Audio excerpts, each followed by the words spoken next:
ورحمة الله وبركاته. بسم الله الحمد لله والصلاة والسلام على رسول الله وعلى آله وصحبه ومن والاه. محترم ناظرین، حمد و صلات کے بعد سب سے پہلے میں آپ تمام حضرات کو عید کی مبارکبادی پیش کرتا ہوں، اللہ تعالیٰ سے اس دعا کے ساتھ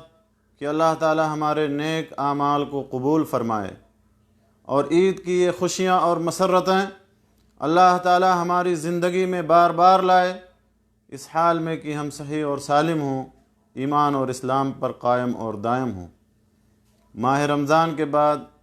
آج کی اس پہلی لائیو ملاقات میں جو باتیں میں آپ کے سامنے رکھنا چاہتا ہوں وہ یہ ہے کہ ماہ رمضان میں ہم میں سے کون ہے جو کامیاب ہوا، ہم میں سے کون ہے جس نے ماہ رمضان سے حقیقی معنوں میں فائدہ اٹھایا؟ تو اس کا سیدھا جواب یہی ہے کہ ہم میں سے رمضان میں کامیاب وہ شخص ہوا، یا ہم میں سے رمضان سے فائدہ اس شخص نے اٹھایا کہ جس کی مغفرت ہو گئی، جس کی بخشش ہو گئی، جس نے اللہ کی مغفرت اور رضوان کو حاصل کر لیا، کیونکہ رمضان کا مہینہ مغفرت کا مہینہ، کیونکہ رمضان کا مہینہ یہ بخشش کا مہینہ تھا۔ اللہ کے رسول صلی اللہ علیہ وسلم کی کئی احادیث ہیں جس میں آپ نے رمضان کو مغفرت اور بخشش کا مہینہ بتایا ہے۔ من صام رمضان ایمانا واحتسابا غفر له ما تقدم من ذنبه، آپ کا یہ فرمان کہ جس نے رمضان کے روزے رکھے ایمان کی حالت میں اور ثواب کی نیت سے، اس کے پچھلے گناہ بخش دیے جاتے ہیں۔ ومن قام رمضان ایمانا واحتسابا غفر له ما تقدم من ذنبه، جس نے رمضان میں قیام کیے ایمان کی حالت میں اور ثواب کی نیت سے، اس کے پچھلے گناہ بخش دیے جاتے ہیں۔ ومن قام لیلۃ القدر ایمانا واحتسابا غفر له ما تقدم من ذنبه، اور جس نے لیلۃ القدر میں قیام کیے ایمان کی حالت میں اور ثواب کی نیت سے، اس کے گناہ بخش دیے جاتے ہیں۔ تو روزہ رکھنے کی وجہ سے، رمضان کے روزہ رکھنے کی وجہ سے اللہ تعالیٰ جو ہے پچھلے گناہوں کو بخش دیتا ہے۔ رمضان میں قیام کرنے کی وجہ سے اللہ تعالیٰ پچھلے گناہوں کو بخش دیتا ہے۔ لیلۃ القدر میں، شب قدر میں قیام کی وجہ سے اللہ تعالیٰ پچھلے گناہوں کو معاف کر دیتا ہے۔ تو رمضان کا اصل مقصد اور رمضان کا اصل فائدہ یہی مغفرت اور اللہ تعالیٰ کی بخشش حاصل کرنا ہے۔ لہذا ہم میں سے وہ شخص کامیاب ہوا، یا ہم میں سے رمضان سے اس شخص نے فائدہ اٹھایا کہ جس کی مغفرت ہو گئی، جس کی بخشش ہو گئی، جس نے اللہ کی مغفرت کو اور اللہ کے رضوان کو حاصل کر لیا۔ اور ناکام وہ شخص ہے، نامراد وہ شخص ہے، محروم وہ ہے کہ جس نے رمضان کے مہینے کو پا کر کے بھی اپنی مغفرت نہیں کروا سکا۔ جو شخص اللہ کی مغفرت اور اللہ کی بخشش اور اللہ کی رضوان کو حاصل نہیں کر سکا ماہ رمضان میں، وہ ناکام اور نامراد ہے، کیونکہ اللہ کے نبی صلی اللہ علیہ وسلم کی یہ حدیث من ادرک رمضان فلم یغفر لہ فابعدہ اللہ، کہ جب جبریل علیہ السلام نبی صلی اللہ علیہ وسلم کے پاس آئے اور آپ سے کہا تھا، جب آپ خطبہ دینے کے لیے ممبر پر تشریف لے جا رہے تھے، آپ سے کہا تھا کہ جو شخص رمضان کا مہینہ پائے اور اس کی مغفرت نہ ہو، اس کی بخشش نہ ہو، تو اللہ تعالیٰ اسے اپنی رحمت سے دور کرے، یا ایسا شخص اللہ کی رحمت سے محروم ہے۔ اور پھر انہوں نے کہا تھا کہ آپ آمین کہیے، تو رسول اللہ صلی اللہ علیہ وسلم نے آمین کہا تھا۔ لہٰذا ہم میں سے ناکام اور نامراد اور محروم شخص کون ہے؟ جس نے رمضان کو پایا، رمضان کے مبارک ایام کو پایا، مبارک راتوں کو جس نے پایا، لیکن اپنی گناہوں سے مغفرت طلب نہیں کیا، جس کی بخشش نہیں ہوئی، جس نے اللہ کی مغفرت اور اللہ کے رضوان کو حاصل نہیں کیا، وہی شخص ناکام اور نامراد ہے۔ اور جس نے اللہ کی مغفرت کو حاصل کر لیا، جس نے رمضان کی راتوں کو پا کر کے، رمضان کے ایام کو پا کر کے اپنے گناہوں کی اس نے مغفرت کروائی، اس نے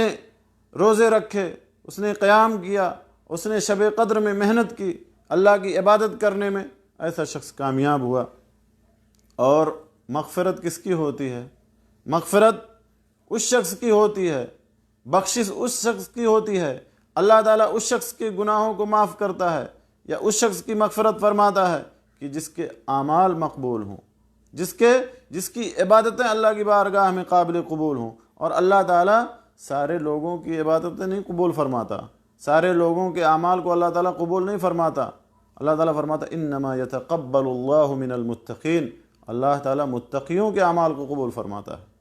متقی بندوں کی عبادتوں کو اللہ تعالیٰ قبول فرماتا ہے۔ انما یتقبل اللہ من المتقین، پرہیزگاروں کی عبادات اور ان کے نیک اعمال کو اللہ تعالیٰ قبول فرماتا ہے۔ اور اعمال کی قبولیت کی علامات میں سے ایک اہم علامت ہے کہ آدمی نیکی کے بعد پھر نیکی کرے، عبادت کے بعد پھر عبادت کرے، نیک عمل کے بعد پھر نیک عمل کرے۔ یہ نہیں کہ صرف رمضان میں نیک عمل کرے اور رمضان کے بعد نیک عمل نہ کرے، رمضان میں نیکی کرے رمضان کے بعد نیکی نہ کرے، رمضان کے اندر عمل صالح کرے رمضان کے بعد نہ کرے، رمضان کے بعد پلٹ جائے، جیسا کہ اکثر لوگوں کا ہم میں سے حال ہے کہ ہم رمضان کے بعد یو ٹرن لے لیتے ہیں، اپنا راستہ بدل دیتے ہیں اور پھر اسی طریقے پر ہم اپنی زندگی گزارنے لگتے ہیں جیسے ہم رمضان سے پہلے تھے۔ تو میرے دوستو، نیک اعمال کی قبولیت کی علامات میں سے ایک اہم علامت ہے کہ آدمی نیکی کے بعد نیکی کرے، اور اللہ تعالیٰ سارے لوگوں کے اعمال کو قبول نہیں کرتا، اللہ تعالیٰ متقیوں کے اعمال کو قبول فرماتا ہے۔ اسی لیے ہمیں دعا کرنی چاہیے اللہ تعالیٰ سے کہ اللہ تعالیٰ ہمارے نیک اعمال کو قبول فرمائے، ہمارے روزوں کو قبول فرمائے، ہماری عبادتوں کو قبول فرمائے، ہمارے قیام اللیل، تہجد، تراویح، قرآن پاک کی تلاوت، ذکر و اذکار، صدقہ و خیرات اور تمام نیک اعمال کو قبول فرمائے۔ تقبل اللہ منا ومنکم، اللہ تعالی ہمارے نیک اعمال کو قبول فرمائے اور تمام لوگوں کے نیک اعمال کو قبول فرمائے۔ اور یہی وجہ ہے کیونکہ اللہ تعالیٰ اپنے متقی بندوں کے اعمال کو قبول فرماتا ہے، اسی لیے سلف صالحین عمل کرنے سے زیادہ عمل کی قبولیت کے بارے میں فکر مند رہتے تھے، عمل کرنے سے زیادہ، عبادت کرنے سے زیادہ، نیکی کرنے سے زیادہ اس کی قبولیت کے بارے میں فکر مند رہتے تھے۔ لہذا فضالہ ابن عبید رحمہ اللہ کہتے ہیں لئن اکون اعلم ان اللہ قد تقبل منی مثقال حبۃ من خردل احب الی من الدنیا وما فیها لان اللہ تعالی یقول انما یتقبل اللہ من المتقین۔ کہتے ہیں کہ اگر مجھے معلوم ہو جائے کہ اللہ تعالیٰ نے مجھ سے ایک رائی کے دانے کے برابر قبول فرما لیا ہے، ایک رائی کے دانے کے برابر میرے عمل کو اللہ تعالیٰ نے میری نیکی کو قبول فرما لیا ہے، تو یہ میرے نزدیک دنیا اور دنیا کی تمام چیزوں سے محبوب ہے، دنیا اور دنیا کی ساری چیزوں سے میرے نزدیک زیادہ بہتر ہے۔ اسی طرح عبدالعزیز بن رواد رحمہ اللہ کہتے ہیں کہ ادرکتہم یجتہدون فی العمل الصالح، کہ میں نے صحابہ کرام کو پایا، سلف صالحین کو پایا کہ وہ عمل صالح کرنے میں، نیک عمل کرنے میں، نیکی کرنے میں، عبادت کرنے میں بہت محنت کرتے تھے، لیکن جب وہ عبادت کر لیتے فَإِذَا فَعَلُوهُ وَقَعَ عَلَيْهِمُ الْهَمُّ أَن يُقْبَلُ مِنْهُمْ أَمْ لَا، کہ جب وہ عبادت کر لیتے، نیکی کر لیتے، تو اس کے بعد انہیں یہ فکر لاحق ہوتی کہ کیا آیا ان کی عبادت قبول ہوئی کہ نہیں ہوئی، ان کا عمل قبول ہوا کہ نہیں ہوا، ان کی نیکی قبول ہوئی کہ نہیں ہوئی۔ میرے دوستو، تو عبادت کرنے میں بھی محنت کرتے تھے اور عبادت کرنے کے بعد بھی فکر مند رہتے تھے کہ اللہ تعالیٰ نے ان کی عبادت کو قبول کیا کہ نہیں کیا۔ تو کیا ہماری حالت ایسی ہے؟ ہم نے رمضان میں عبادت کی، ہم نے رمضان میں روزے رکھے، ہم نے رمضان میں قیام کیا، ہم نے رمضان میں نیکیاں کی، قرآن ختم کیا، ہم نے صدقہ فطر ادا کیا اور اپنے مال میں زکوٰۃ ادا کیا۔ کیا ہمیں یہ فکر لاحق نہیں ہونی چاہیے کہ اللہ تعالیٰ نے ہمارے ان تمام نیکیوں کو قبول فرمایا کہ نہیں فرمایا؟ اللہ تعالیٰ نے ہماری ان تمام عبادتوں کو قبول کیا کہ نہیں قبول کیا؟ کیونکہ اللہ تعالیٰ متقی بندوں سے قبول فرماتا ہے، پرہیزگار بندوں کے اعمال کو قبول فرماتا ہے، اہل تقوی کے اعمال کو قبول فرماتا ہے۔ اور تقوی کی علامات میں سے سب سے ایک اہم علامت یہ ہے کہ گناہ سے رک جانا، معصیت سے رک جانا، فسق و فجور سے رک جانا، اللہ کی نافرمانی سے رک جانا، یہ تقوی کی علامات میں سے ایک اہم علامت ہے۔ اور ہم میں سے جو شخص اپنے عمل کی قبولیت کے بارے میں فکر مند ہوگا، اپنی عبادت کے بارے میں ڈرے گا کہ اس کی عبادت قبول ہوئی کہ نہیں ہوئی، اس کی نیکی قبول ہوئی کہ نہیں ہوئی، اس کا عمل مقبول ہوا کہ نہیں ہوا، وہ اور زیادہ اللہ تعالیٰ کی عبادت میں محنت کرے گا، وہ اور زیادہ نیک عمل کرنے میں اجتہاد کرے گا، وہ اور زیادہ نیکی کرنے میں آگے بڑھے گا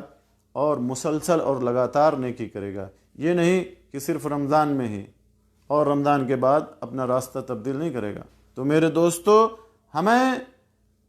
رمضان کی عبادت کے بارے میں، رمضان میں کیے گئے نیک اعمال کے بارے میں فکر مند ہونا چاہیے، اور یہ سوچنا چاہیے اور یہ غور کرنا چاہیے کہ کیا ہمارے اعمال قبول ہوئے کہ نہیں ہوئے، اور پھر ہمیں اللہ سے دعا کرنی چاہیے، کیونکہ جب ہمارے اعمال قبول ہوں گے، جب ہماری عبادتیں مقبول ہوں گی، تبھی اللہ تعالی ہماری مغفرت فرمائے گا، اور ہم اللہ تعالیٰ کی بخشش کے حقدار ہوں گے، اور اللہ تعالیٰ کا رضوان اور اللہ تعالیٰ کی مغفرت ہمیں حاصل ہوگی۔ اور آخر میں ایک اہم بات جو میں آپ تمام لوگوں کو بتانا چاہتا ہوں، وہ شوال کے 6 روزوں کے بارے میں ہے، اور بہت سارے لوگوں نے بتایا، اور بہت سارے لوگوں نے جو ہے اس کی اجر اور اس کی فضیلت اور اس کے اجر و ثواب کے بارے میں لکھا ہے۔ اس سلسلے میں بہت ہی واضح اور بہت ہی مشہور حدیث ہے کہ من صام رمضان ثم اتبعه ستا من شوال كان كصيام الدهر، رواہ مسلم فی صحیح۔ صحیح مسلم کے حوالے سے یہ حدیث ہے کہ جس نے رمضان کے روزے رکھے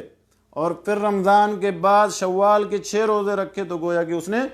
زمانے کا روزہ رکھا۔ اہل علم نے لکھا کہ اس سے مراد سال بھر کے روزوں کا اجر و ثواب ہے، کیونکہ اللہ کے یہاں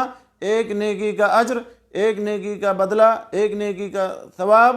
10 نیکیوں کے برابر ہے۔ تو ایک مہینے کا ثواب 10 مہینوں کے برابر، اور 6 روزوں کا ثواب یعنی شوال کے 6 روزوں کا ثواب 60 دن روزوں کے برابر، یا 60 روزوں کے برابر، یعنی 2 مہینے کے برابر۔ تو اس طرح سے اگر کوئی شخص رمضان کے مکمل روزے رکھتا ہے، پھر شوال میں 6 روزے رکھتا ہے، تو گویا کہ اس نے پورے سال کا روزہ رکھا۔ اور یہ روزے شوال کے جو یہ روزے ہیں، آدمی عید کے فوراً بعد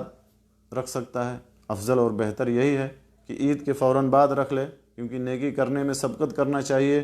پہل کرنی چاہیے، آگے بڑھنا چاہیے، اس میں تاخیر نہیں کرنی چاہیے۔ اور اگر کوئی عید کے فوراً بعد نہیں رکھ سکا، تو وہ پورے شوال کے مہینے میں کبھی بھی ان 6 روزوں کی تکمیل کر سکتا ہے، علیحدہ علیحدہ کر کے بھی اور کانٹینیو کر کے بھی، یعنی 6 روزے کانٹینیو بھی رکھ سکتا ہے اور متفرق طور پر بھی رکھ سکتا ہے۔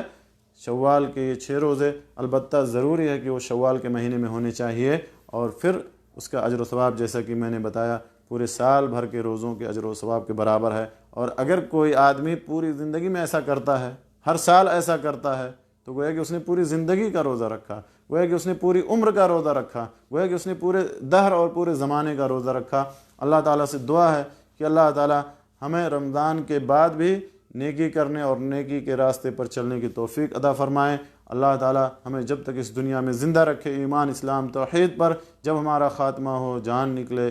ایمان پر، اسلام پر، توحید پر، کلمہ لا الہ الا اللہ محمد الرسول اللہ پر ہماری جان نکلے۔ وآخر دعوانا ان الحمد للہ رب العالمین، وصلی اللہ علی نبینا محمد وعلی آلہ وصحبہ اجمعین۔